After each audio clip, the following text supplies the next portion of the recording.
রুটির উপরে লেখে শুরুতে কিছু আরবি লেখছে রুটির উপরে, রুটিটাকে প্রথমে গরম করে তারপরে আরবিটা লেখছে, লেখার পরে এই যে আরজু রশিদ বারিক এরকম নাম লেখছে। একজন শাশুড়ি তার বৌমাকে রুটির উপরে কলম দিয়ে কি যেন লিখে কুফরি কালাম করেছে, তাবিজ করেছে যাতে করে তার বাড়ি থেকে চলে যায়। এই ধরনের কুফরি কালাম কাটানোর জন্য কোনো আমল আছে কিনা, আর আসলে রুটির উপরে লিখে এভাবে কুফরি কালাম করা যায় কিনা। আপনাদের ইন্টারনাল কিছু পোশাক আশাক আপনারা বাইরে বা বেলকুনিতে মেলে, এগুলো অনেকে যারা কুফরি কালাম করে, আপনার যারা শত্রু আছে, এই কাপড়ের টুকরাগুলো যেগুলো আপনি ব্যবহার করেন ছোট্ট করে কেটে নিয়ে যায় বা সুতাটা নিয়ে যায়, নিয়ে যাওয়ার পরে এই বাদরামিগুলো করে ক্ষতি করার সম্ভাবনা থাকে। অনেক সময় মেয়েরা চুল আঁচড়াইতেছে, চুল কিছু ঝরে পড়ে, এগুলো গোল করে ওই এক জায়গায় গুজে রেখে দেয়। যারা কুফরি কালাম করে, জাদুটোনা করে, এই চুলগুলো নিয়ে কিন্তু খারাপ কাজ করে। আপনি আপনার নখগুলো কেটে সাধারণত আপনারা ফেলায়, যদি কেউ ক্ষতি করতে চায় আপনার নখ নিয়ে কিন্তু ক্ষতি করতে। যে দেখ রুটির উপরে লেখে, শুরুতে কিছু আরবি লেখছে রুটির উপরে, রুটিটাকে প্রথমে গরম করেছে তারপরে আরবিটা লেখছে, লেখার পরে এই যে আরজু রশিদ বারিক এরকম নাম লেখছে দেখেন, আর ওপরে লিখেছে মোহাম্মদ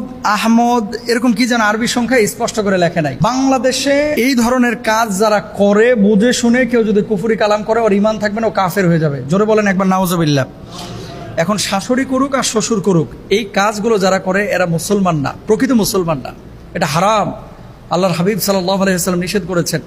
আল্লাহর হাবিব সাল্লাল্লাহু আলাইহি ওয়াসাল্লাম বলেছেন, 4 শ্রেণীর মানুষকে আল্লাহ সুবহানাহু ওয়া তাআলা বিনা হিসেবে জান্নাতে দাখিল করবেন ঈমান আনার পরে। যারা গণকের কাছে যায় না, যারা জ্যোতিষীর কাছে যায় না, এই ধরনের কুফরি কালাম করে না, যারা অশুভ লক্ষণ বিশ্বাস করে না, যারা দাগ কেটে চিকিৎসা গ্রহণ করে না, যারা আল্লাহর উপরে তাওয়াক্কুল করে, ওয়ালা রব্বিহিম ইয়াতাওয়াক্কালুন, স্পষ্টভাবে আল্লাহর হাবিব বলেছেন।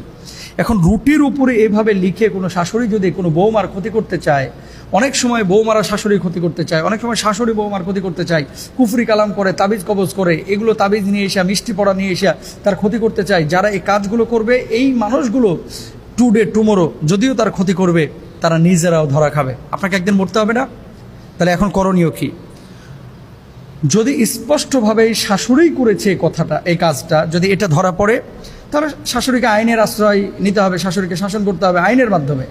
আপনি নিজে মায়ের আবার থোতা ফসকা ফেলেন না, এটা জায়েজ না আপনার জন্য।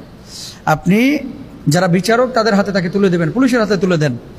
2 নম্বরে, এই ধরনের কাজ যেহেতু ধরা পড়ে গেছে, সেহেতু ওই রুটিটা আপনি ছিঁড়ে এটা আগুনে পুড়ায় ফেলেন অথবা এটা নদীতে ফেলায় দেন, এটা না খাওয়াই ভালো।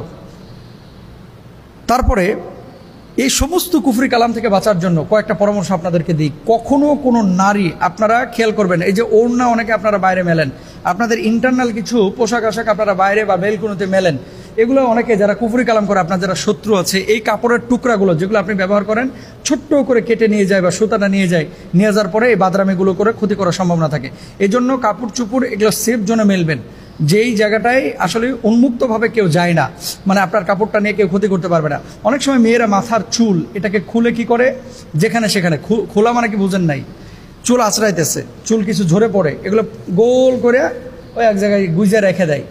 যারা কুফরি কালাম করে, জাদুটোনা করে, এই চুলগুলো নিয়ে কিন্তু খারাপ কাজ করে। 3 নম্বর আরেকটি বিষয়, আপনি আপনার নখগুলো কেটে সাধারণত আপনারা ফেলায় দেন। যদি কেউ ক্ষতি করতে চায়, আপনার নখ নিয়ে কিন্তু ক্ষতি করতে পারবে। আল্লাহ রাসূল সাল্লাল্লাহু আলাইহি ওয়াসাল্লামের নিজের ক্ষতি করেছিল, যার পরিপ্রেক্ষিতে আল্লাহ সুবহানাহু ওয়া তাআলা 2টা সূরা নাজিল করেছিলেন। নবীজি অসুস্থ ছিলেন প্রায় 6 মাস। খেয়াল করেন, সারাক্ষণ মাথা ঘোরায়, শরীর ব্যথা করে, শরীর মেজমেজ করে, কোনো রোগ ধরা পড়তেছে না। ওহী মারফত আল্লাহ তাআলা জানিয়েছিলেন যে আপনাকে এরকম জাদু করা হয়েছে।